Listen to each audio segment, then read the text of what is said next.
Bree D'Annunzio. Oh, you said it right. Cool. I did? Okay. I've had people who have really unique names on, and I don't always say it right. Yeah. But most people, they get stuck. They'll say duh, and then they stop because they can't. The apostrophe throws you. Yeah, like, I feel like you mean? shouldn't start if you're not going to commit. Even if you're wrong, at least commit to at least something. try. I've heard so many different variations of my last name. I believe it. What is the origin of your name? Italian. Yeah. That emoji has taken over. When that emoji came out, I was like, dude, this is me. Like Italians. Well, I'm so sad though. If you type in chef's kiss in the like iMessage, it won't pop up that though. Which is like, that's what does that's this what everyone mean uses actually, though, as I an don't know. emoji. Like, what are they?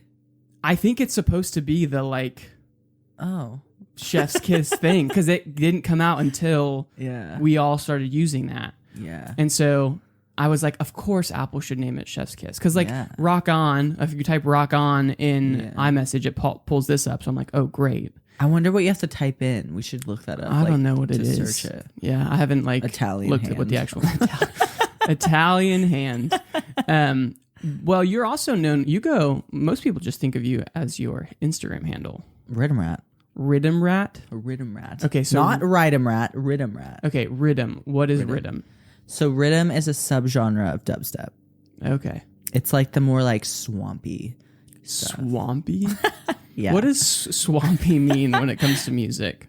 Is it just a feeling? Yeah, it sounds like swamp creatures. Like I just imagine that I'm in a swamp. I see. Like not like a Shrek swamp, like something like in Scooby-Doo. Oh, that's a better swamp, I guess. Yeah, like I don't know. Cool. If you know, you know. Like people that listen that's are like, true. yeah. I think that's true. There's a lot of things where it's like, I can't explain this to you, but once you understand swampy. it, once you know, you just know. Or robotic-y. Like Swamp Animals meets Transformers. All right. Well, if anybody asks, I'm just going to cut this clip and be like, this is what I know Rhythm to be. Yeah. But it is. Or it's me. I am Rhythm. Oh, okay. Yep. Did you have that? Has that always been your handle before you like took off on the socials? Yeah, I've had that handle since, I'm trying to think. I went to EDC one year. I can't remember the year. I think it was 2016 maybe. It was before I even started bodybuilding. It was way before. And Rhythm had like just come up on the scene of EDM. And not a lot of people knew what Rhythm was. And there was an artist, and me and my two friends were at EDC, and he brought a surprise guest, this DJ Monks. Nobody knew who he was. He was very underground. And he was like, where are my Rhythm Rats at? And like, it was dead silent in the crowd, except for me and my two friends. We were like screaming at the top of our lungs. We're like, Rhythm! Yeah, and then I was like, Rhythm Rat. Like, I love that. So I changed my handle, and it's been... Dang. I cannot part with it. I can't. It has nothing to do with fitness, but I can't let it go. Yeah, that's fair. But that's probably helps though, you know, so that way you're not just like just fitness. Yeah, because like, and I was thinking about that. I went to a rave last week, because I know that we've talked about like it has nothing to do with my niche. It is, yeah, it's not exactly on brand at all. Like it's the furthest thing. Right. But I was at a show and I was just thinking like, dude, this is such an important part of my life. It's like raves and shows and dubstep, like, and it kind of ties into it because when I'm training, I can't listen to anything but dubstep and like EDM. Like I can't listen to rap. Country? Hell no. No, it can't be anything but like EDM. Like it has to be EDM. And like it's just such an important part of my life. And I was like, dude, it's so me. It's not fitness, but it is fitness. Well, we're gonna cut that clip and you can post it, and then everyone will be like, oh, so this is fitness. This is how how she gets her gains is the rhythm. And dude, it literally dubstep. like brings something out of me when I'm listening to it. Like I think it's because I've done it for so long, so many years I've listened to dubstep while I train that now my brain's just, when I listen to it, because I don't listen to that really, like my specific playlist that I have, I don't really listen to that unless I'm in the gym. Gotcha. So it's kind of like a switch in my brain that knows like, okay, we're training. It's time to train. We're dialed. Yeah. So it's just, if I don't have it, I can't train. Yeah, well, I would say your whole demeanor. So we've shot a couple times at the gym. Your demeanor in the gym is just night and day different from like, because I don't know that you would call yourself bubbly, but like you have a very outgoing, like friendly personality, right? Obviously you work in customer service, and so Yeah. you have that, but like you're generally like kind and you're smiling out and about. I'm nice. Right, exactly. But in the gym, No, there's been times where I'm like, she invited me to come shoot, but like, does she really want me here? Because you're just like so in it. But that makes sense that the music helps facilitate those vibes. Yeah. I think it's just, I don't know, you just train your brain when you do it so much that like, and that's, I hear that all the time with people. They're like, oh yeah, I thought you were going to be a complete bitch. And then I talk to you and you're really nice, because they only see me in the gym. Right. And like in the zone. And especially when I work at the gym that I train, I have to be if I make eye contact with people, they're going to come talk to me. If I make it known that I'm like, you can interrupt me and you can come talk to me, it's going to keep happening. And like I'm there to work and to train. Yeah. That's my priority. Like I can talk to you before or after my workout session, but in the middle of it, like it's just, I have to draw the boundaries. So I've learned if I don't look approachable, it's less likely that someone's going to come up and be like, hey, can I just ruin your day and interrupt you? Yeah, that's hard, especially if you train where you also work, because then you have to build relationships from the work perspective. Like if you're at the front desk, you have to remember people's names and say hello, and that's helpful for the business.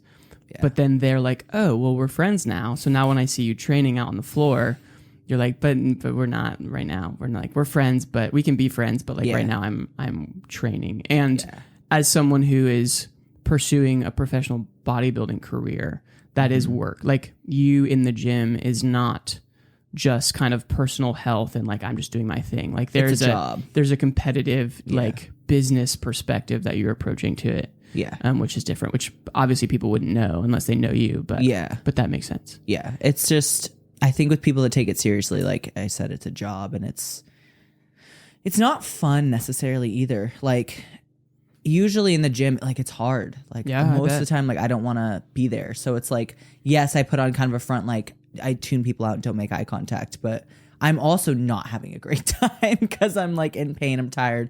Like it's just not, I'm having fun, but it's hard.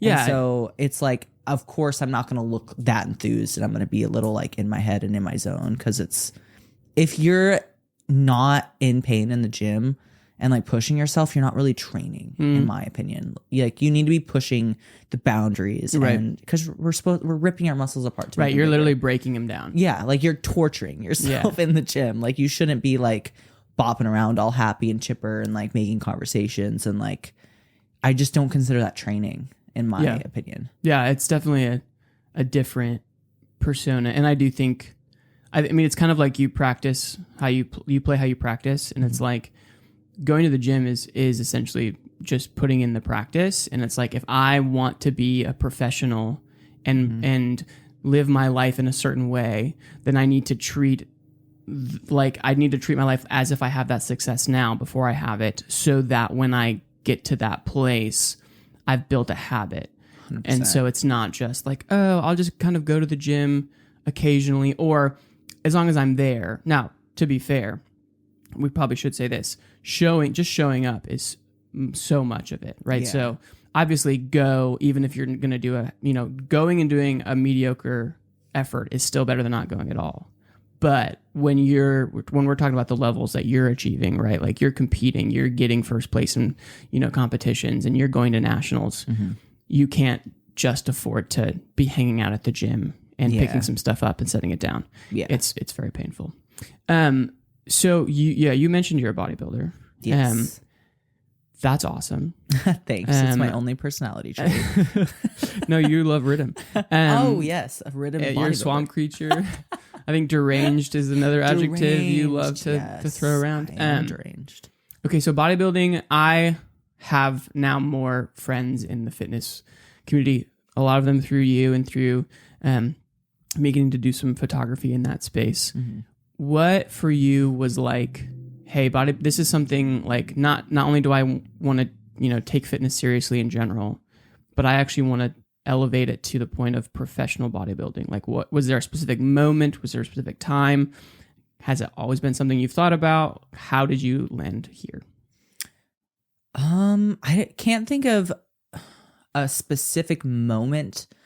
I mean, kinda. I would say when I first decided to do my first show in 2018, I didn't really know what to expect. I grew up with my dad. My dad was a bodybuilder, so it was very normal in our house to like be a bodybuilder, talk bodybuilding, eat healthy, train. It made sense for me to grow up and be a bodybuilder. It wasn't weird at all. But I never just thought I had what it took, and I didn't really know much about it. So when I did my first show, I was like, okay, I'm going to do it and just kind of see what happens, see if I like it, what if I hate it. The whole idea of getting up on stage really frightened me because I'm not a very extroverted, center of attention type of person. So I think I am now, and I really think that bodybuilding has helped me a lot to get over that. And of course, like doing modeling, like having a platform on Instagram, and like I think that's helped me kind of come out of my shell. But I didn't really know what to expect, and I wanted to do it just to kind of see. And after I got off stage the first time, I remember stepping off stage and thinking, holy shit, that was the most exhilarating experience. Like, it was so fun. I wanted to do it again. I was like, can we go back out and do it again? Like, it was just so much different than I thought. And it was so much fun. And what was even better was I went in with no expectations, but I got first call outs. I ended up taking second, which is very good for your first show. So doing well also kind of, I think, helped my experience. And I was like, that felt really good. I want to keep doing this. And so I kind of just started educating myself more, and I took it seriously, wanted to do an actual off season, hired a legitimate coach. And I think after my first show, that's when I was like, dude, we should, because it was right around nationals in 2018. And I was nationally qualified, and I didn't really know what that meant. And so I was talking to my coach about it. She kind of explained to me what that is and how you can go pro. And I was like, oh, I think I kind of want to do that. Like, that would be really cool to say I'm a professional athlete, because I've always been ass at everything like sports, like not ass, but mediocre. I was never good at softball. Like, I was on JV. I was good at track because I was quick, but I felt like bodybuilding was like my sport in a sense. Like, that's something that I could be very good at. And so it was after my first show that I was like, I really want to take this seriously and push myself to be a professional, because I mean, that'd be one, it'd be dope, but two, I take it so seriously. And I am constantly tracking my food, like getting up training. Like, I don't really take time away from competing. And I understand the people that just want to do it and just be serious and prep and kind of fuck around the off season. Like, I mean, I don't understand, but whatever, do you? Right.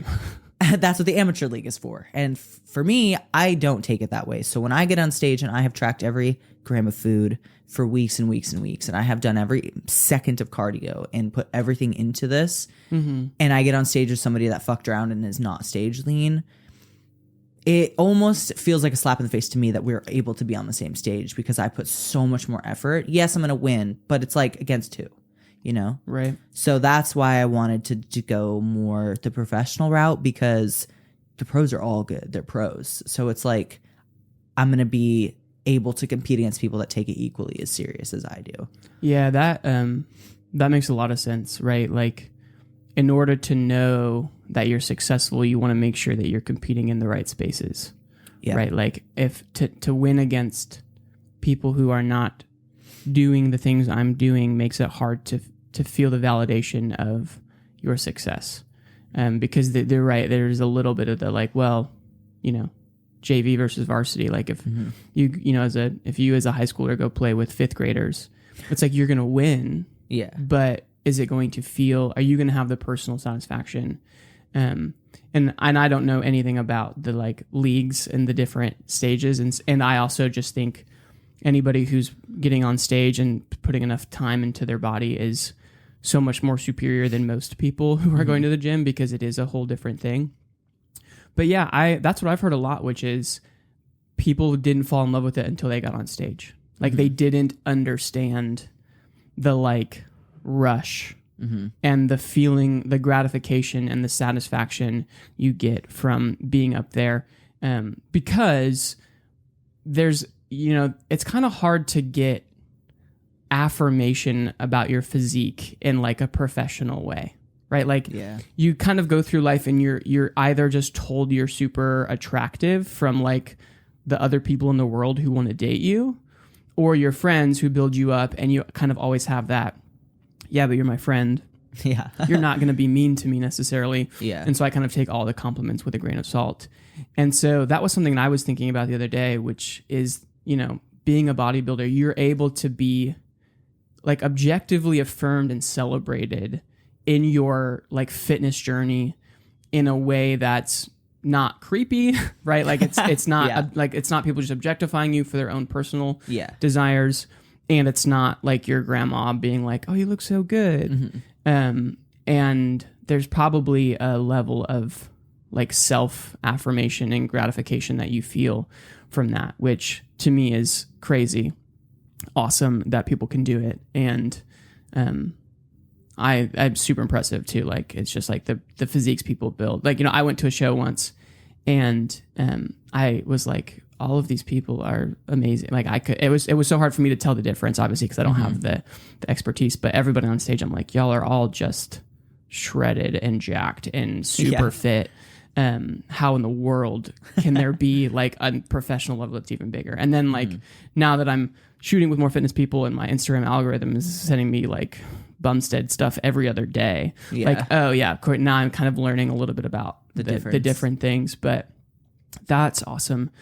Speaking of gym culture and speaking of kind of like compliments and people celebrating success and things, do you feel like, and maybe this is more true for you as a woman than it is for like male bodybuilders, but like the relationship between gym culture and like fitness journeys and then like beauty culture and being beautiful and being celebrated, has that been a kind of a weird world to navigate with? Like, I'm trying to celebrate my fitness journey as an athlete, but then also I have people who follow me on Instagram who kind of just are celebrating more my beauty, and sometimes you feel like you get the wrong feedback or feedback that's different than maybe what you're hoping for based on your goals. Yeah, definitely. I think social media more is where that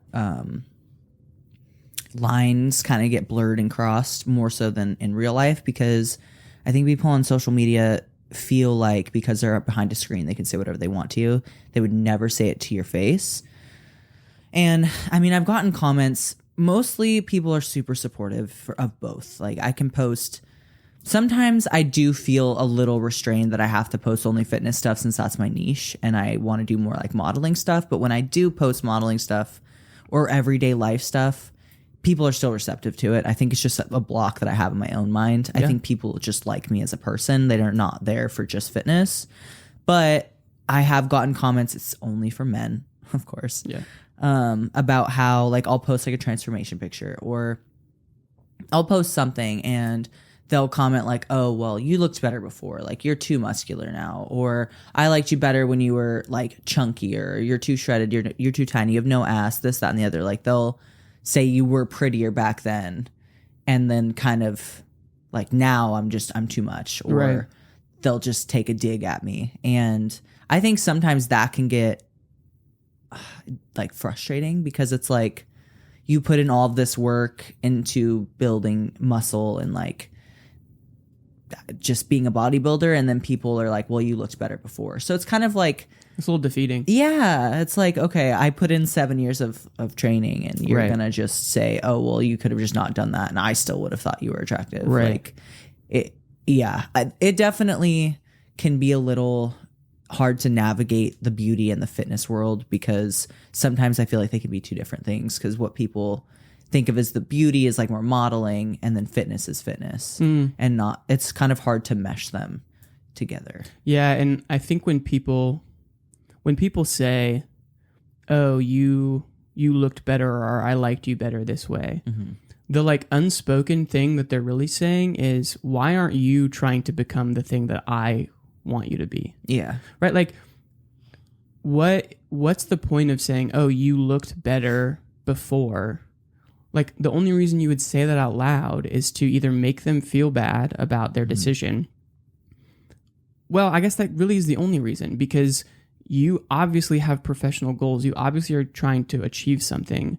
And for them to say like, well, I would have liked you, is for them to imply that they think you're doing it for their like, you know, like their approval. And it's like, I'm not here to like get your approval. Yeah. Random stranger, internet troll. Yeah. And I think that's, it's like I do think, and tell me your thoughts on this, but I do think people automatically assume the pursuit of fitness is the pursuit of trying to be hot in some kind of base sense, where it's like, oh, if you're trying to build a really athletic, fit body, it's because you want people to look at you and be like, dang, that person's got a really nice body, right? It's kind of it's like you're doing it to be sexualized. Right. Like when I hear, when we hear like, oh, we have to go see Magic Mike because Channing Tatum looks so good. It's like, maybe he didn't get that body so that we all want to go to the movie theaters to just look at him. Right. Like, when Baywatch comes out, it's like, oh, like maybe those people want those types of physiques because of goals outside of whether or not you're going to lust after them. And so when people see, internet influencers like working on fitness, their assumption is you're trying to be beautiful, so I'm going to comment on whether or not I think you are. And it's like, that's not really first of all, I mean, that might be the reason for some people, and I'm sure it is the reason. I'm sure for a lot of people, their pursuit of fitness is to become sexually attractive to the world so that they can have attention or have dates whatever, or sell stuff or whatever. Like there's a lot of reasons why people do that. But yeah, those people just saying that to say that, I think are trivializing what you're trying to do and making it about them, which is awful. I also think that it comes from a state of insecurity in their own selves because, at least in my experience, like I said, it's only come from men. And I think that men find women like me that lift and train hard intimidating, and it points out their insecurities because 9 times out of 10, they're just like fat pieces of shit that sit at home and don't do anything. So I feel like that they get, excuse me, insecure about seeing that. Yeah, for sure. I think that's probably very true often, which is when someone is better than me at the part of my identity that I'm the most proud of, or I take the most, like, feels like it's the most true about who I am as a person. Like for men, they probably feel, I don't know that I would really relate to this, but a lot of them, they feel like their identity is in their strength and masculinity and size and like, well, that's kind of like what society's kind of placed on them too. And so for a woman to be better than them, right, in that sense, right, like they're stronger, they're more dedicated, or they're just more physically like muscular in an aesthetic way. If their main identity is in their strength and in their muscles, and then someone, comes in is better than them, the like goal is to tear them down to feel better about themselves. So I do think that I'm sure insecurity is a huge piece of that. But yeah, men don't really understand what it's like to be a woman in the world of social media. Like it doesn't matter what category of attractiveness you might feel like you fall into or what the world puts you in. Almost every friend that I know who's a girl has DMs that would really surprise other men, right? Like, and it's not just A-list celebrities, it's not just influencers, it's not just the pretty people, quote unquote, but it's everybody. Like most women that I know at least have experienced that, and it sucks. And then we wonder why men wonder why like it's so hard to like get a chance and get a bad rep. And I probably will rarely go to bat for men in general. I do think there are missing conversations that people aren't having. And not all men are bad. Right. Like they're very nice like you. Like there's a ton of men that are, you're welcome, that are respectful and nice and not disgusting pigs. But the disgusting pigs are so much more. And they're louder. Yeah. And I think that social media just gives them that mask that they need to like really show their true colors. Cause like they're not, all those men would not say that to your face, but because of social media, they have that armor that they feel like they can say all these things to you. And I think that it just outweighs all the good. And well, right. And like psychologically speaking, negative comments weigh so stand much out more, heavier yeah. on you. Like you can get 10 positive things and one negative thing and you will remember.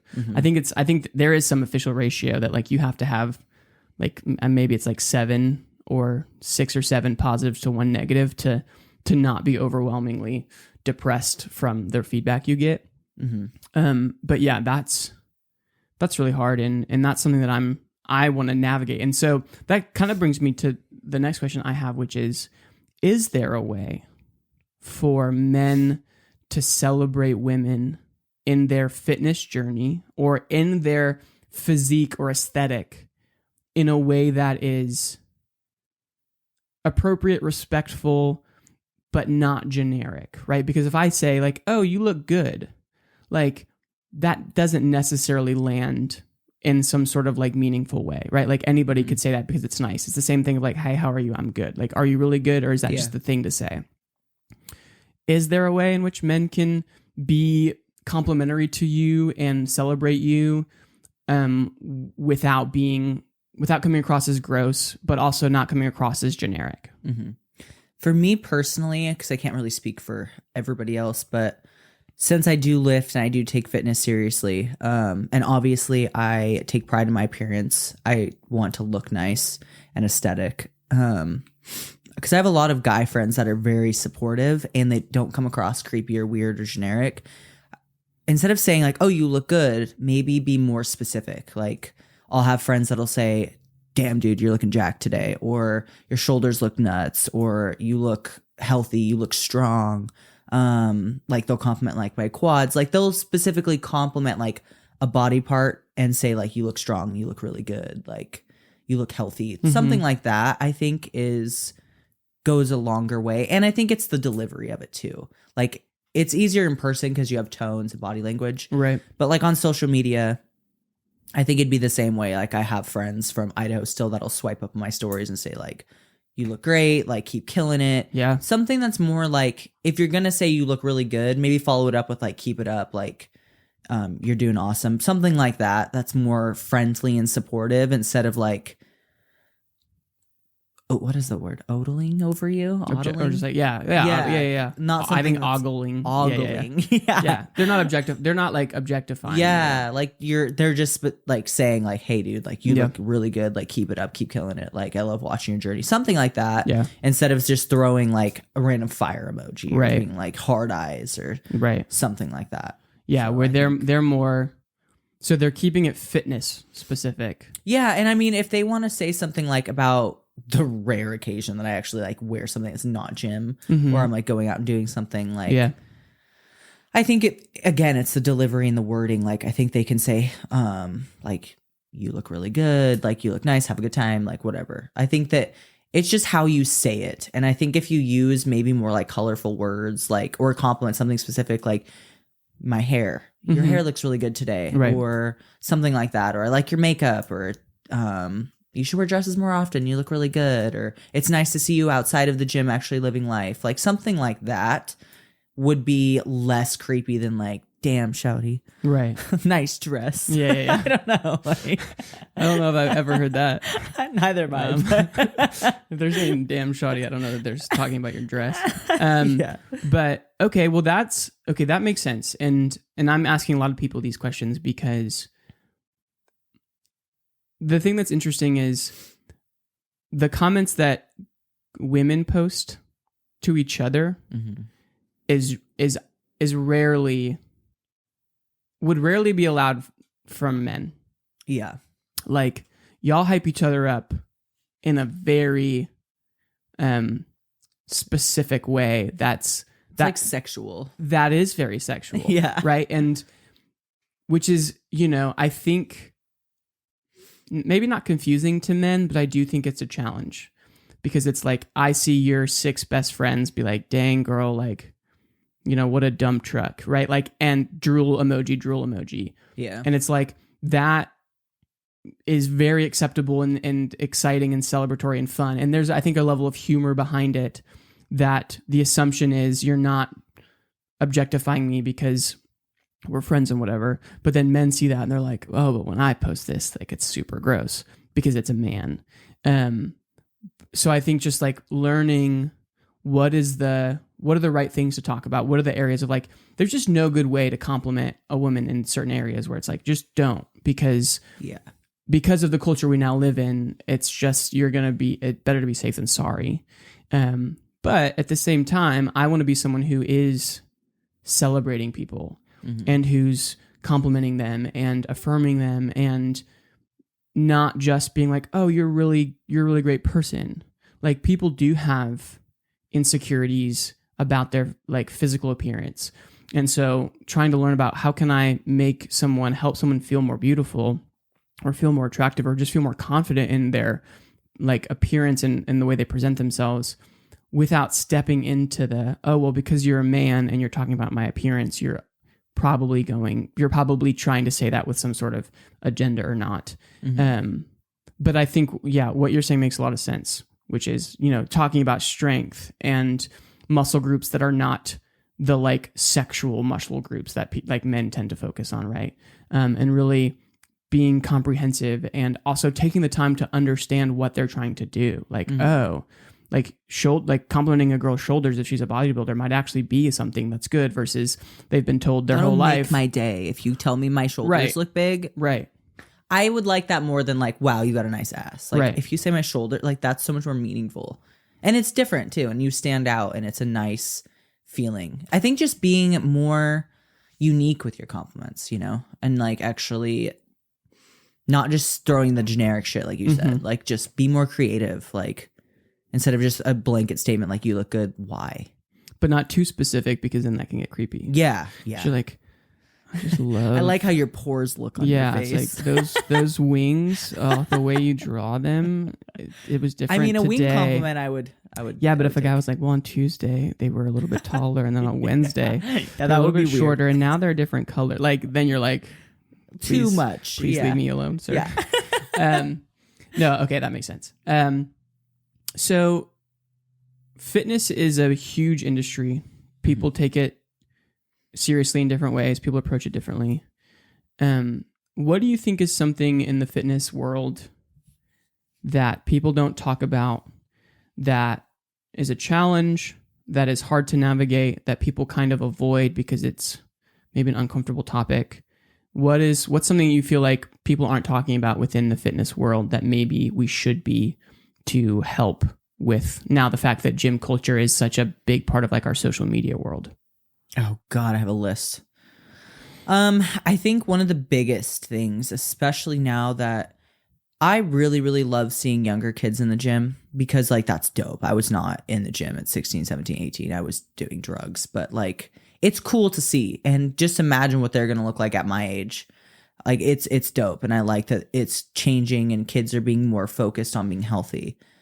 But I don't think that they understand how long this shit takes to actually get to where you want to be. You're never going to be satisfied, like that you're just never going to be. But I mean, I'm guilty of this too. When I started, I didn't think that it was going to take as long. I thought it was going to be way further along now than I am.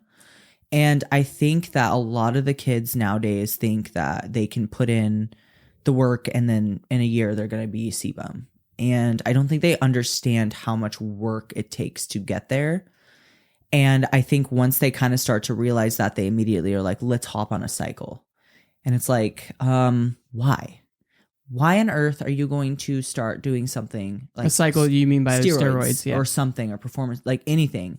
And I've noticed that a lot with like the younger generation, just like being very curious and wanting to start a cycle. And to me, it's just so alarming because it's like, dude, why though? You're a baby. You're still like a child. Maybe you should finish puberty first.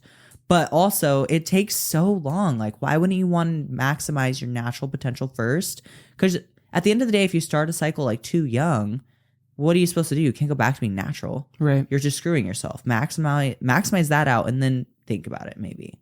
And I just think that people, since our society is so, and I think with TikTok, just like everybody's so instant gratification and they have such short attention spans now, they don't realize that this is going to take years to actually achieve when they get into it, and they just want it now. So I think that needs to be discussed more in the industry, is just the patience and not normalizing starting a cycle of SARMs at 17 years old. Like I don't even think anybody should be thinking of that. It's just not. And if you're a regular gym person, why? Why are you doing that? Like the health, why? I don't see the point in you running anything unless it's like a man and he has like low T or something and it's like doctor regulated. Like that's not the same. But it just, I don't know. I don't see the point in it if you're not like a professional bodybuilder and you haven't been like in the gym for years and years and years working. Why would you jump on a cycle? It just, yeah, that part of it, I think that we need to talk about more and like educate kids. And I think they need to do a better job with educating themselves too and understanding when they get into it that it takes time and you're not going to just be jacked in a year or two. It's going to take a long time. Yeah, that's really good. I think most people outside of the bodybuilding world don't even realize how common it is for people in the gym to be not just taking protein and not just doing pre-workout, right? Like we, us laymen's, right? The people who kind of know about the gym culture, we just go to lift to stay somewhat healthy and build some strength, or to not be, to feel like we're not, sad when we take our shirts off at the beach. We don't realize that there's actually kind of a rampant thing of steroid use in some capacity going on, which can be scary. And it's like the opposite of health in some sense, and people not thinking about that. What's your biggest challenge with the fitness journey that you're on? I think outside of just like the regular like body dysmorphia and just like never feeling good enough, because that's always a challenge, especially for bodybuilding. But I think for me, social media is hard because I guess this could kind of tie into the previous question of like an issue I have is the influencers that we have that we all look up to with the hundreds of thousands of followers and idolizing people that shouldn't be idolized. I think that there's a lot of fitness influencers that are kind of pieces of garbage that lie. They're not honest. They're on shit and kids are looking up to them thinking they're going to look like that and they're not.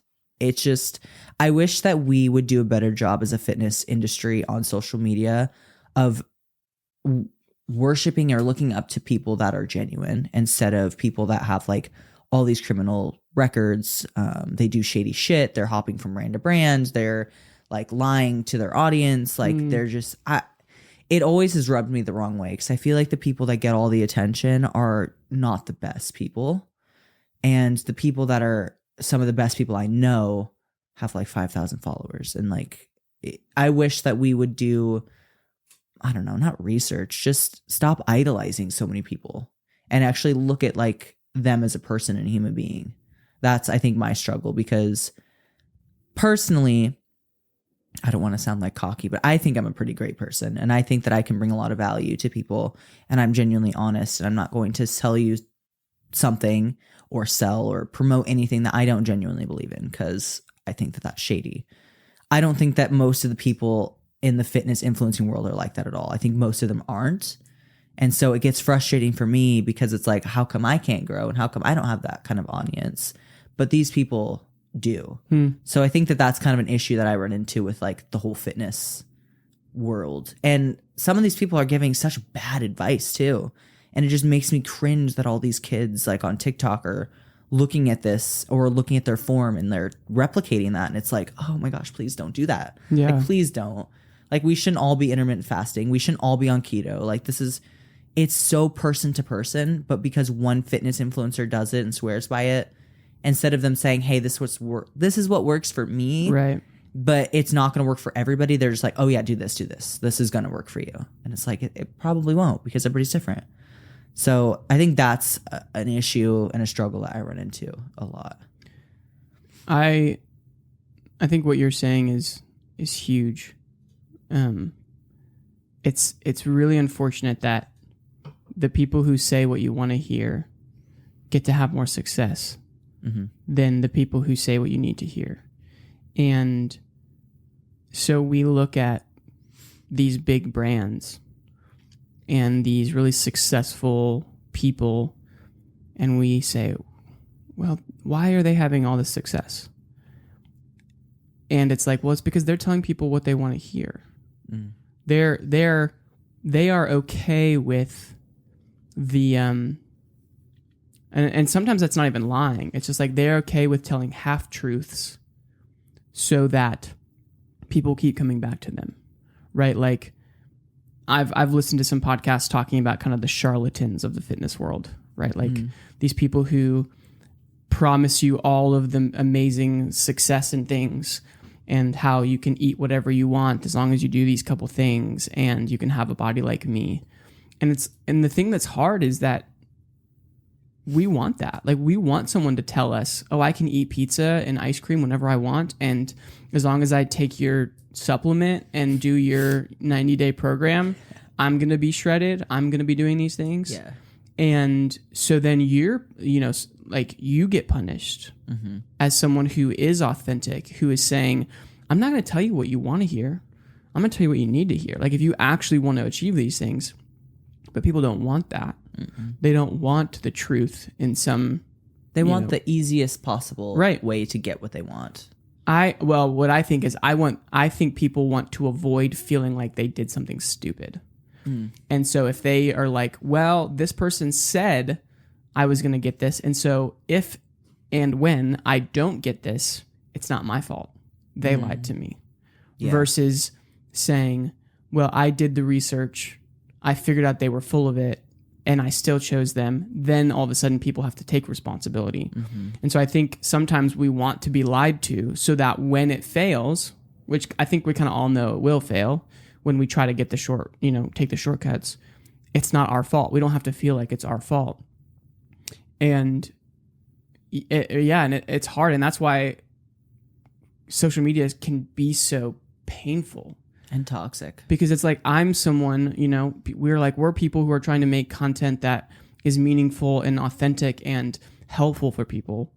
And then we're like, but nobody actually wants to be helped. Nobody actually wants to pick up, their stuff and walk and go and figure out. And that's something that watching, when you and other of your friends who are all fitness people and or trainers who do the Q&As, and everybody asks these questions, it's so funny to me that y'all are like, well, I need a lot more information than just what you're asking. Yeah. And it just goes to show that people just want an answer. They don't actually want to go through the full thing to figure out what should they be doing, what food should they be eating, what things should they add. Right. And you don't see that from the sponsored ads from fitness people. You don't see that from the marketing in the fitness world. You see if you do these 3 things, take my body type quiz, I'll tell you everything you need to know about yourself, and then I'll tell you exactly what to do. And then here's a meal prep that ChatGPT probably made for me that I'm giving to all of you. And they're like, well, because I know that you're not actually going to do 90 days, then when you fail and you come back to me and say, hey, I didn't get my results, I can be like, well, because you didn't do what I said you were going to do. When the reality is, even if they did, it wouldn't have worked. Yeah, it's so much more intimate person to person because everybody's so different. And that's just, it's a huge frustration to me too, because I obviously do online coaching, and I've had a lot of people apply, and I try to talk to them, and they just, I don't think people understand the work that goes into it, but I need to know so much. And when you first start working with somebody, I have to learn your body too. I have to understand how your digestion is, how your sleep is, your stress. There's so much stuff that goes into it. So how can you buy this 8-week program and just it's not, it might help. I'm guilty of doing that back before I started bodybuilding. I would just follow programs that were made on the internet. But it's just, you're not going to get the results you want because that's not how it works, because there's so many other factors. Because what if, for example, in the program you have barbell squats programmed? What if they just don't work for you? What if you don't know how to do them properly? What if you have bad knees? What if you have a pre-existing injury? What if they're just not, what if there's something that's more optimal? What if you could just do leg press and get more out of it? But you don't know that because you're just following some ghost plan with no face behind it. You could be optimizing your progress so much more. but because your favorite influencer made this like this plan, you're going to just do it and think that you're going to get the results that you're hoping for. Yeah. Which, I mean, you could. There's people, but more than likely, probably not. So I totally hear that. What do you think, what kind of role do you want to play in the fitness world when it comes to those things? Like, do you have resources that you send people to? Do you, like, when it comes to not worshiping and idolizing the wrong people, what's kind of your advice to people when they're thinking about like, well, who do I trust then if I can't afford to pay like a personal trainer but I'm not supposed to listen to like necessarily the big brands when it comes to like fitness stuff? Do you have like certain people maybe that you recommend to use as a resource? Yeah, I mean, first of all, you can afford a personal trainer if you try. It's just about priority. That's just my honest opinion. People probably won't like that, but I know if you can set aside money for something if you want to make it a priority. You can cut back on stuff. Like it's very easy to afford it. So that's my thoughts on that. No matter how broke I was, I always made sure I paid my coach and had that because it was important to me. Everything, fitness, gym memberships, all of it. But if you can't, I would say everybody on Team Haley, like Noah, Justin, all of them. I think Danielle, they post really, really good free content outside of myself. Right, you're obviously number one. Obviously. No, I don't know. I post just more silly stuff. Yeah. But if people message me, which I get a lot of DMs about stuff, like I will give you as much information as, I'm not going to give you a whole plan, right. But you can pick my brain. I can give you kind of suggestions based on stuff that you're telling me.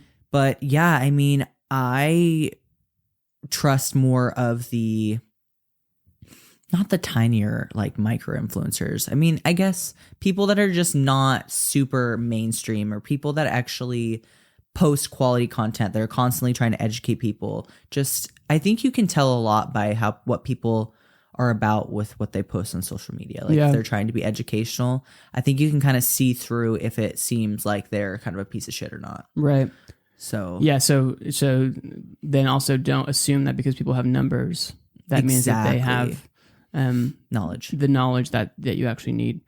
So talk to me tell me why coaching matters, because I know a lot of people are like, oh, there's tons of YouTube stuff. There's tons of plans out there. Like why would I want to pay another person to basically just remind me to do things? Tell me why having a coach matters so much and why it's worth the investment. Well, I don't think it's necessarily the coach telling or reminding you. I think having a coach, like I said earlier, is so much more intimate and they can get to know you and your body so much more. And because if you're trying to do it yourself, here's an example. When I went to Nationals in December, we went to my coach's Airbnb to do check-ins, brought our suits. He was taking a look at us to see, okay, do you need to eat? Like, what do we need to do so we can be ready for the show tomorrow?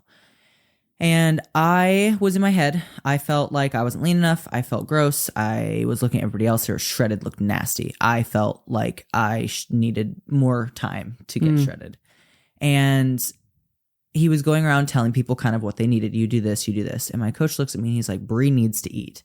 And I was like, thank God I'm not coaching myself, because I would have just starved myself into the show, because I'm looking at it from my eyes and I have the body dysmorphia and I'm not taking my bias out. So I would have just went on stage and probably just starved myself.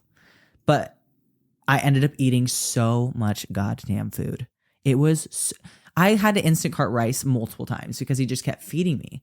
I wouldn't have even eaten a quarter of how much I did eat. And did I get fat? No, I looked better. But it's just an example of having somebody else looking at you and taking the bias out, because you're going to see yourself in a different light.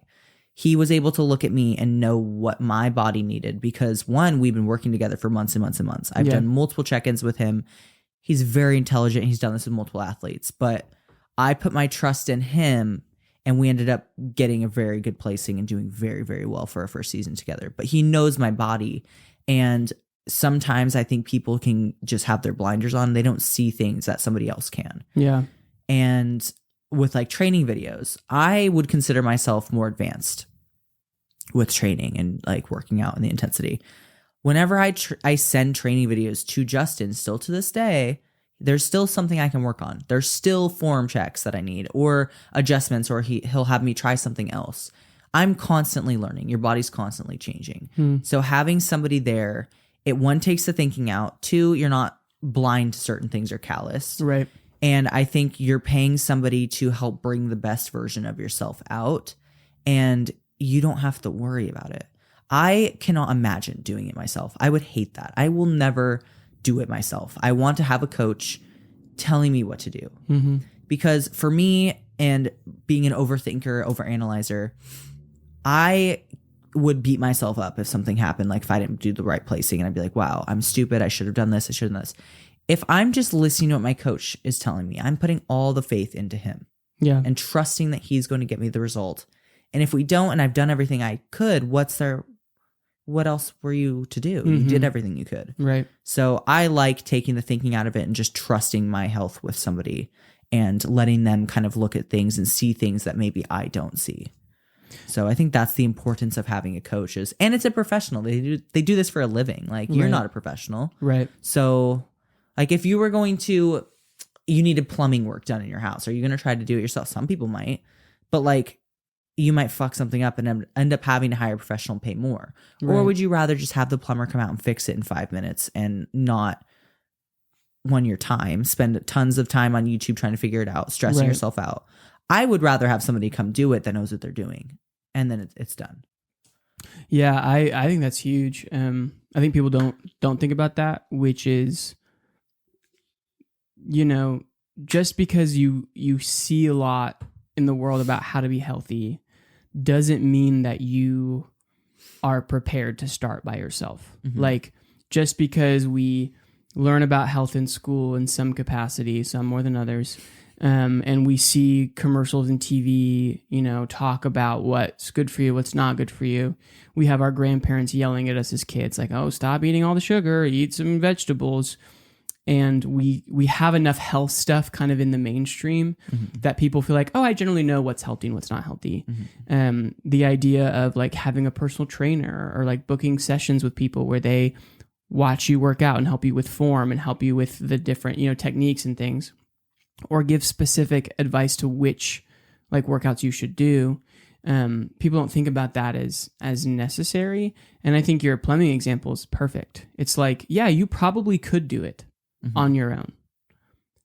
But you've said that about a lot of things, and look where you are, having done none of the things because you convinced yourself you probably could do it on your own. And if you are serious about it, invest in it in a way where you will experience consequences if you don't follow through. Right? Like that to me, like when people come to ask me about photography advice, sometimes I'll be like, buy the nice camera so that you'll have to use it. Yeah. Like buy the thing that will hold you accountable to actually following through. Because it's huge. Because if you pay $200 a month for a personal trainer, you can't afford to be too tired to show up at the gym, because not only are you not working on your goals, you're also losing $50 that day. Yeah. Right? Like, create stakes for yourself so that you can't afford to not follow through. Yeah. And making, those choices of, I'm going to pay someone to help me with this because it matters. I have that conversation, especially within the content world, pretty often when it comes to photography and video. I'll have people be like, $350 for like 3 gym reels and like 10 to 15, 20 photos. That feels like a lot. And it's like, my camera was $3,500. My second camera was another $2,000. This lens is $3,000. And I've spent 4.5 years learning Premiere Pro and Photoshop. Like, and your time, the editing, right? Like, and it's like all of the things that I can do. The reason that I can turn this around for you in 2 days is not because it's easy, and it's not because it's not an expensive thing. It's because I've invested time and energy into acquiring the equipment that makes it look a certain way, and then building the skills to manipulate the content to make it a specific thing. And people don't really get it unless they're in it. And so they'll drop $350 on a pair of shoes, and that's like no problem. Or they'll pay $150 on a Friday night on drinks and dinner every week. And it's like, I'm not going to tell you how to spend your money, and I'm not going to tell you that you should hire me to do things. But if you want to have an honest conversation about value, please don't try to tell me that I am charging you too much necessarily, when you don't understand what I have had to do to be able to offer this to you. Like, if you wanted to do the things I'm doing, to rent the camera yourself would be a quarter of what I'm charging you just to get the equipment. And then the time it would take, it wouldn't come out, and then it wouldn't be what you want it to be. And then you're like, well, I saved $100, but I don't have what I actually wanted. And to go back to what you're saying, it's like having that person who has an expert understanding of not just the industry, not just the science, not just like the objective truth of what is good and not good to do, but then can apply that specifically to your circumstance and have that marriage of like expert knowledge and personal information and intimacy in terms of understanding what your lifestyle is like and what you want and your goals. The value then for the money becomes exponentially more, but people don't think about that. No, they just look at the initial price. That's all that they're seeing. They're not seeing what you get with the price. Right. I think that's really wise, and I think people should know more about why it matters. And also, like, of all the things you should invest in your life, your health should be number one. Nothing else matters than your health, because like, what's the point if your health sucks? Right. And it's like, and it's not just for you. Like, taking care of yourself is taking care of those around you. Exactly. Because you have to be effective, and you can't be effective if you're not taken care of and maintained in some way. There's obviously levels to it where you've gone too far and now you're just obsessed with the gym in a way that makes you unavailable to everybody else in your life. And then you have to find a gym person and gym family so that you can build a community within that. But I think that's good. Speaking of that, I was having this conversation with a gym bro the other day. Great. And we were talking about like, women hate when men approach them at the gym. You cannot stand it. That seems to be the thing. And I get it. I kind of understand why. But the thing that was interesting in the conversation we were having was gym people seem to want to date other gym people. Like, they seem to want to find their fitness relationship. Like, fitness relationships kind of have become like couple goals in the like world we live in, especially within social media. So if you're looking for someone who is in fitness, in the same way, if you were interested in someone who's a gamer, wouldn't you think to meet them online, gaming with them? Wouldn't you think to meet them in the space where you're both doing the thing that you have a shared interest in? Yeah. So how does someone who's looking for someone who's in the gym or someone who takes the gym seriously, how would someone go about meeting someone, maybe approaching them, starting a relationship? You see someone who comes in the gym the same time every day you do. You think they're attractive. You know that their lifestyle is committed like you are because you're both there at 6:30 in the morning. They are very disciplined. You see them working hard. You see them making progress. There's obviously gym crushes and gym attractions. So how does for example, a guy in the gym who has a gym crush, how does he shoot his shot in a way that is not creepy? Not just not creepy, but not disrespectful. Like disrespectful and pushing themselves. Because like you're saying, and I think this is true for a lot of people, like when I go to the gym, like I don't want to talk to people. I'm trying to get out like all of my training, or maybe I'm like not in a good mood, and so I'm like coming to work it off, or I want to put my headphones on and just be in. I don't want someone coming in to like talk to me during a set. What would be the time and place and manner in which a guy could approach his gym crush where he doesn't come across as like, hey, I'm putting myself ahead of what you're trying to do, but also you're only at the gym to work out. It's not like people are just hanging out at the gym, and there's not like a hangout spot Yeah. where people are just sitting. So please, I have inform all us. the answers because all of my past boos have all been gym crushes. Love it. So I think it's the like how you approach them for sure. Body language, like what you say. Like obviously you want to come up with something that's respectful and Right. nice. And I wouldn't come out the gate immediately being like full on. I would try to come up and approach her more so in not maybe a friendly manner, just kind of like nice, like introduce yourself. But if you're going to do that, I would recommend doing it either before she starts her workout or after. Not in the middle. Do not interrupt her sets. If she leaves and you missed it, sucks. Try again tomorrow. But I would do it when she's not in the middle of her training session because she is in the zone. And you don't want to be that creepy, weird, annoying guy. I would also, if you have a gym crush that's new, I would wait it out. Like there was a while with my previous gym crushes, like before we ever talked. And I would just kind of look at like body language. Like if you guys make eye contact, if she smiles at you, maybe try to like figure out if you can find her social media. Does she have a boyfriend? Because if she does, leave her alone because Right. that's just going to annoy her. Like I would just try to maybe do some recon first if you can in a non-creepy way. I have done this. They have done this. That's the key. That is the key. So yes. stalk, but professionally. respectfully. Yes. Yeah. You kind of want to get a pulse for like if you're going to shoot your shot on somebody and she's like married, or Yeah. what if she's gay? Like you don't want to be, because Right. then that's going to be weird. So if you can, but sometimes you can't. Sometimes you can't find it on their Instagram. Or what if they don't have Instagram? Right. So or they don't keep their relationship up. They don't make it a public thing. exactly. So I would say just kind of read the body language. Like if you're catching him kind of staring, it kind of sucks though, because like for me, I don't make eye contact. So my gym crushers never knew because like I avoided. Well, and most women don't look Yeah. at men because Yeah. if they smile at a man, the man assumes that's an invitation to come over Exactly. immediately. Yeah. So I would just kind of read the body language. Just kind of like, you don't want to be like brand new. Like if you're there all the time at the same time, it's more like comfortable. Like you're a regular person in her day to day. So it's going to be less weird if like a regular person you see every morning comes up. Right. But I would, like I said, do it at the beginning or the end of her workout. Say something nice, like maybe compliment, like, dude, your shoes are dope. Or you can say like, hey, like I keep seeing you here every single day, killing it. Like keep it up. Like you looking great. Like love the work ethic, something like that. Just say something more friendly. I would say at the beginning.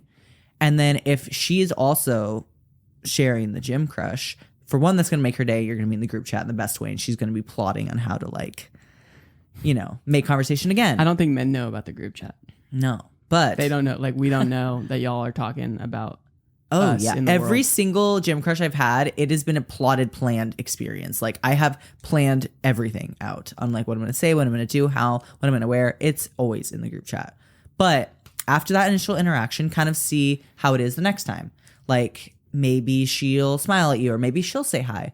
And if she doesn't, maybe the next time you see her, if you're coming at the same time or leaving, instead of trying to start a conversation again, just say, hey, how are you?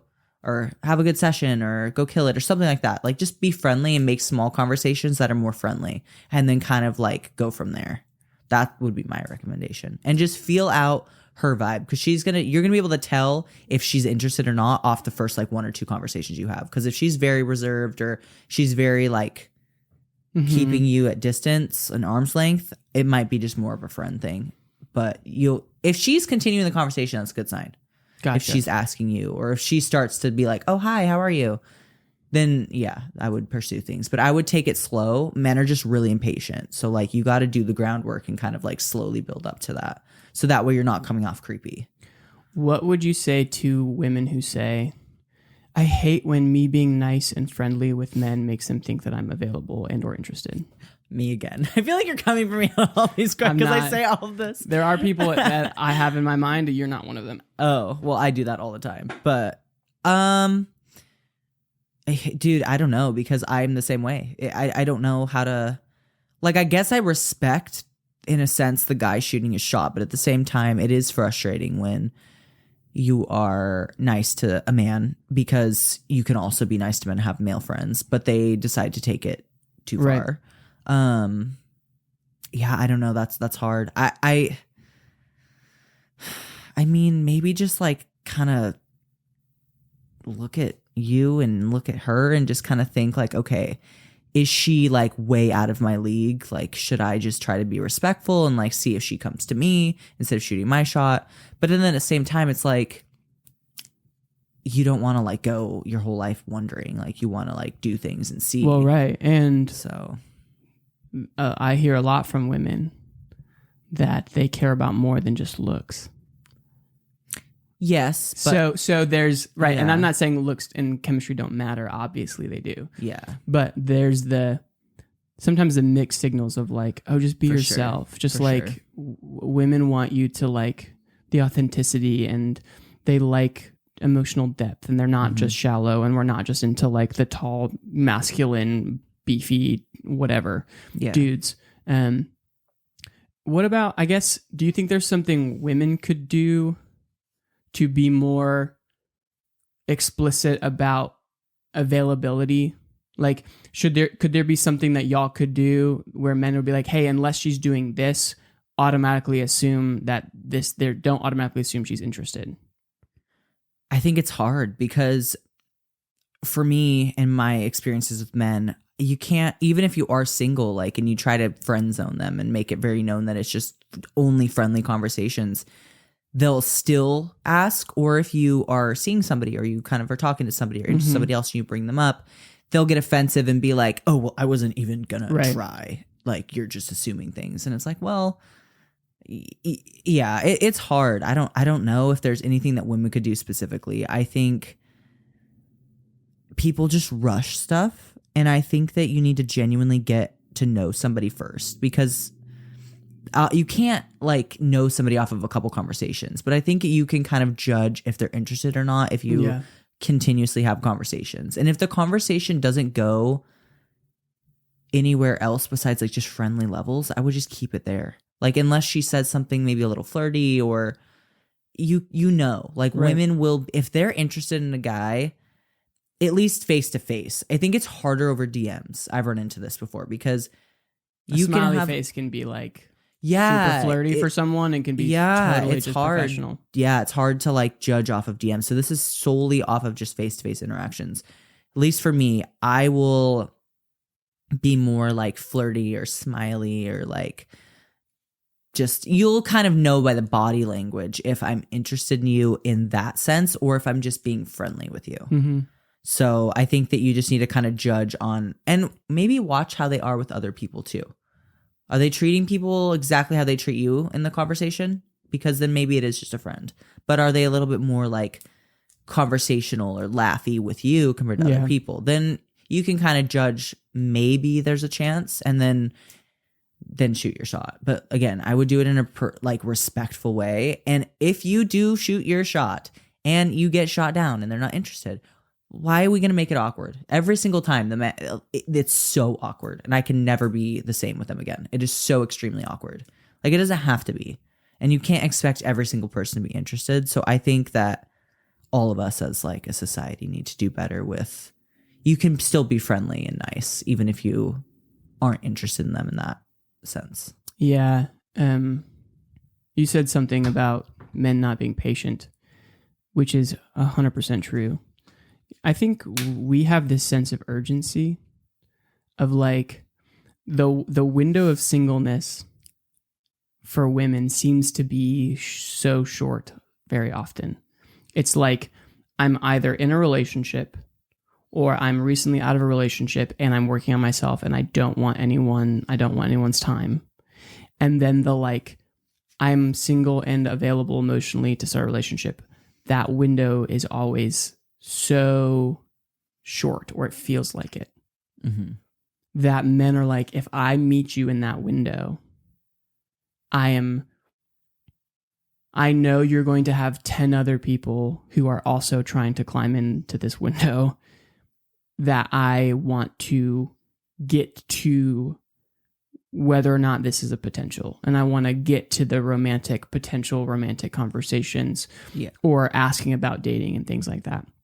But what I'm hearing you say is having somewhat of an established friendship, and not even like we're close friends, like we text a lot, but just like we've had multiple interactions as friends without you talking or hinting about anything other than what we were talking about in the space. And having that enough times before you even get to, hey, are you available? Would you be available and interested in grabbing coffee or grabbing dinner at some point? And not, I'm inviting you over to my place or I'm inviting myself over to your place, but like time and place, somewhere public where we go and get to hang out and continue this one-on-one relationship in some capacity. But I do think men assume that there's such a small amount of time where they might get a woman's attention and keep it, that they go all in, they go all at once. And this idea of being like, oh, I'm going to spend like 3 months just saying hi to someone and telling them that you hope they have a great day. They don't realize that building that is fundamental to someone else feeling safe and respected and actually goes a lot longer. But I think that's really helpful. And once again, like it's hard to approach anybody without coming across as like, I'm trying to date you, right? Because why else would they be approaching you? Unless they're like, hey, your bag's on fire, you should probably put it out, right? Like not the bag. Right. Like the assumption normally is you're coming to talk to me because you think I'm attractive and you want some of my time. And so, I was just interested in that because the gym feels creepier to approach a girl in the gym than it does to approach her out at a restaurant or a bar because I don't know, something about either the outfits that everyone's wearing, they're kind of like more aesthetic, it's more body focused, and it's kind of like at the beach. It's kind of like there's just some more physical, like sexual tension vibes in the space when everyone's kind of like building their physiques. And I think men feel that way because we're so much more visual, and that's a part of our attraction is the visual component. And so the assumption is that if a man's coming up to talk to me as a woman in the gym, he's probably been ogling me and now wants to like see if I'm available. But at the same time, like gym people want to be with gym people. And so where are you going to meet gym people? At the gym. So that's definitely a struggle. So one of the things that I try to have in this format is back and forth where I have questions for you and you have questions for me. And this never fails where I end up just asking all the questions and we get an hour in and I'm like, oh, dang, I didn't leave space for you to ask questions. Is there anything maybe that you, because of what I do, or any things that you had questions for me wise in terms of life and all that? Yeah, I mean, you just started your pod, so maybe what is the reason for starting your podcast? What do you hope to achieve with it? So I have a lot of answers to this question. There's a lot of reasons why I wanted to set up this format as a content piece. One of the biggest reasons is I just love being able to interact with people like this. I love creating a space where the expectation is that we're not just going to have surface level chit chat and be gone in 10 minutes. I'm not really interested in that. In general, I'm not, that's just like not, I don't like to go out and just have random conversations with people for 10 minutes and move on. I like to go deep. And there's rarely space to do that in life with everyone's schedules and stuff. So you see someone, you can't just be like, hey, tell me about how you really are. And I think as a society too, we just are so we're go fake and just like it's just surface level with like there's friends that I've had for years that are just surface level friends. Right. Nobody talks that deep shit. So I think that's cool. So I love that. I love that this facilitates those things. I think everyone has something to say, and I think and I love hearing about people's passions and about the things they think about because we're all deeper thinkers than we want to admit or even we think we are. And so I love that. But the other piece is I really love helping people. I love being able to be a part of helping someone achieve their goals. And in the world we live in, content is everything. And so for people who are looking to build online businesses or presences where they can make money or get new opportunities, they need content. And I happen to have a set of equipment and skills that can provide that for people. And if I can enjoy and provide not only a meaningful conversation and hopefully get value out of this for both of us, if I can also create and provide something that could be useful for them down the line, that's a win-win. And the reason I fell in love with all of this craft is because of how it can help people. Like, it's an art form, and I love photos and I love videos, and it's fun. I've fallen in love with the craft and the visuals and composition and all the things. So like, I love all those things, but that is secondary, if anything, compared to what I see it does in people's lives, how it changes the way they see themselves, how it changes the way they feel about themselves. And so for me to be able to be offering and providing that resource, if that's something that someone else could take advantage of and get value out of, awesome. And if I get to also have a deep conversation and get to know someone and maybe build a relationship that lasts much longer than whatever the creative agenda is, that's something that to me is worth it. It's worth my time. Like, I'd rather be spending 2 hours on a Saturday afternoon doing this than, wasting my time, playing video games or watching Netflix or whatever else I might do. And so it's meaningful, it's productive, and it's also helpful. Like, hopefully you can use clips from this and things to say, hey, here's what I think about the world. And Dave captured it in a way that I can share it with people, and it meets some specific standards. So that's really kind of why I wanted to start it. We'll see how it goes. I mean, I might run out of people to talk to. Just start recycling and old then ones. be like, hey, yeah. I mean, I'm already scheduling people to like come do another episode, and so we'll have content and maybe get more than one person here, and so there's 3 or 4 of us. Once I get the extra equipment to support that. Yeah. But yeah, I don't really have a goal of building like an audience for my podcast, like, and I think that's why I kind of make jokes a lot about like, it's not a podcast. Like, I'm not like another person starting a podcast, because it's really not about me. Like, I really don't want it to be about like, oh, I have this thing that everyone should come listen to. I'm more like, it's a platform for others. Here's a platform. And so I would imagine that all your followers will listen to your episode, and all of Noah's, followers will listen to her episode. Versus, oh, everyone listened to all my episodes, because I am talking about a lot of the same things. Like, there's things we've talked about that I've talked about on the last episode and before. Like, it's going to be repetitive. It's not going to always be interesting. But you weren't in the last conversation. So I want to have that conversation with you. I want to get your thoughts on it. I'm going to continue to ask girls who go to the gym, hey, how can us men be less creepy and more effective and be better communicators? And how can we be more respectful? And for those of us who feel like we get screwed because the other men ruin it for us, quote unquote, what can we do? What's helpful for us? How can we be better at celebrating y'all, encouraging y'all, being friends to you? Like, sometimes it's hard as a guy to be like, how can I be friends with a girl without unintentionally seeming like I'm trying to build romance, but at the same time not being so distant to avoid that I'm not actually a good friend, right? Like, that's hard. And I've been intentionally investing in relationships with people who I know I'm not going to have any sort of romantic future with, because I don't think men do that very often. No. I think men, mostly the women that are in their lives, are in because they have to be, because of work or because of whatever, or because of they might be a potential date at some point. So they're dating someone else now, but if they're single, I would want to date them. Yeah. And or they're single now and I wouldn't want to date them with a committed relationship, but I might want to have some sort of fling with them.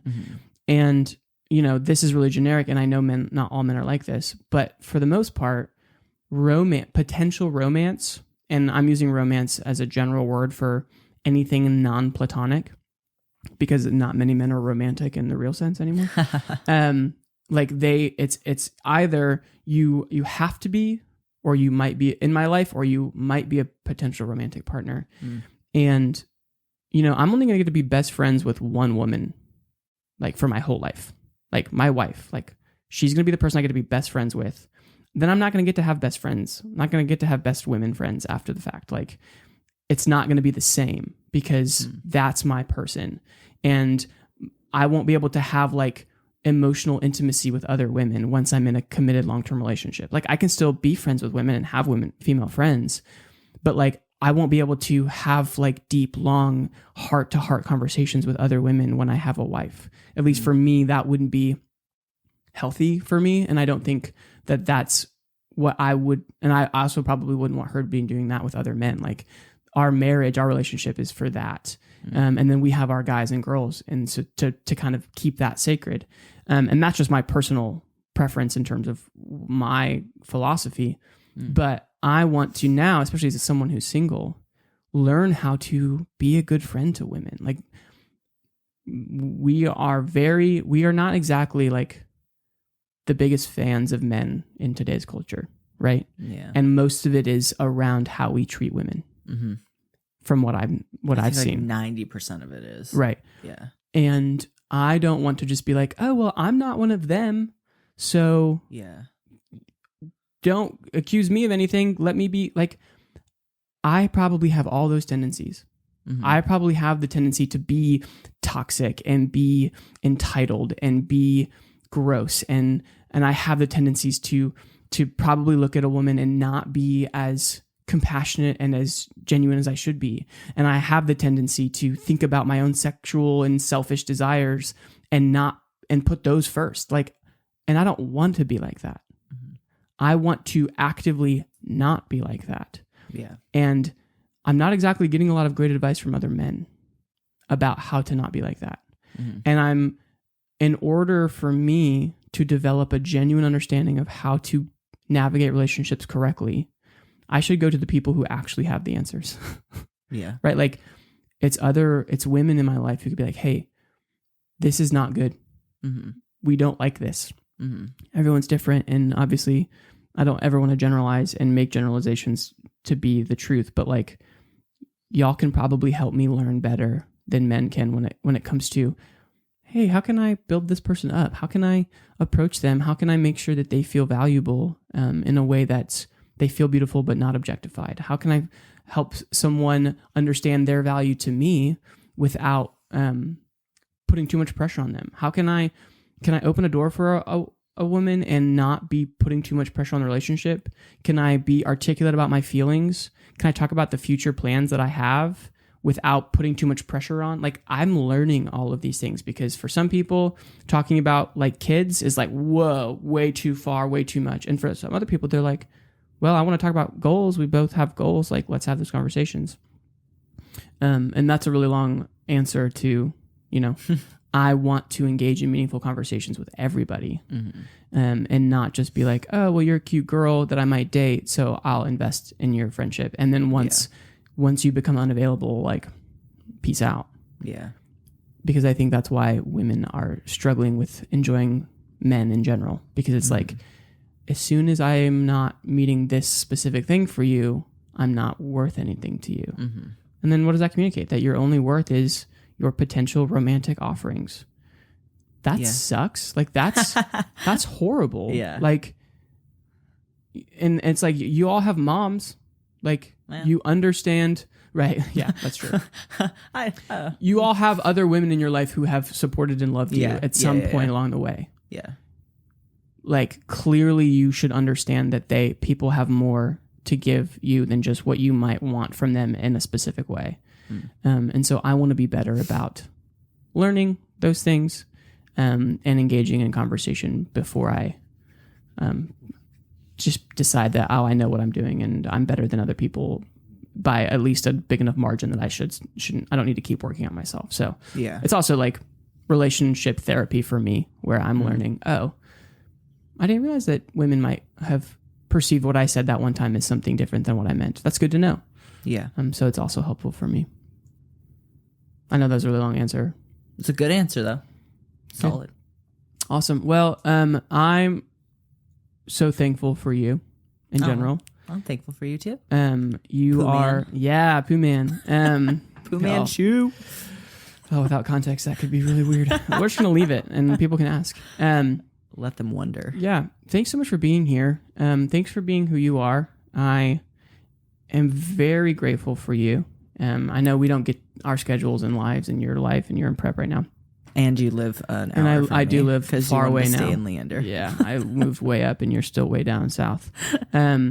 But I know we don't get to hang out a bunch and you are always busy and I'm busy. But I'm glad that we have been able to work together and create together. And I know we'll continue to do that. But also, you are a straight shooter, which I very much value.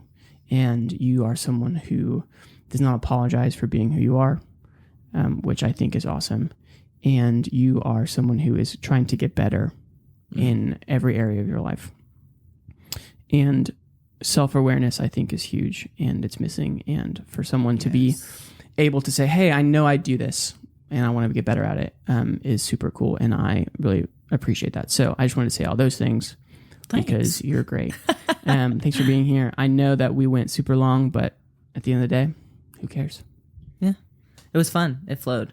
That's all that Thanks matters. for having me. I'm excited Absolutely. to see it. I'm excited to watch the pod grow and see other guests. I'll come back at any point. Send your friends. As long as they're cool. Okay, as long as they're cool. Okay. If they're not cool, I'll have to pre-screen them. Okay. No, I really do want anyone who's interested to come on. I think it's just so interesting. If you can get past the cameras and mics and all the things and just look at someone in the eyes and have a conversation, it can be really great. I think people are like, oh, what if I say something I don't mean? It's like, well, you say that all the time in your life. Yeah.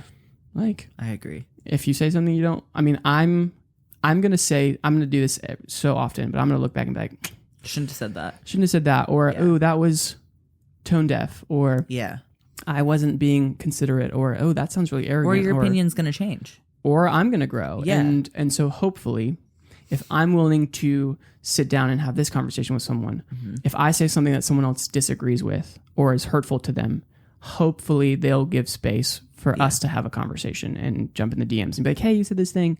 So anyway, anybody who wants to come on or anybody that you know, send them and we'll make sweet, sweet content together. Okay. Cool. All right.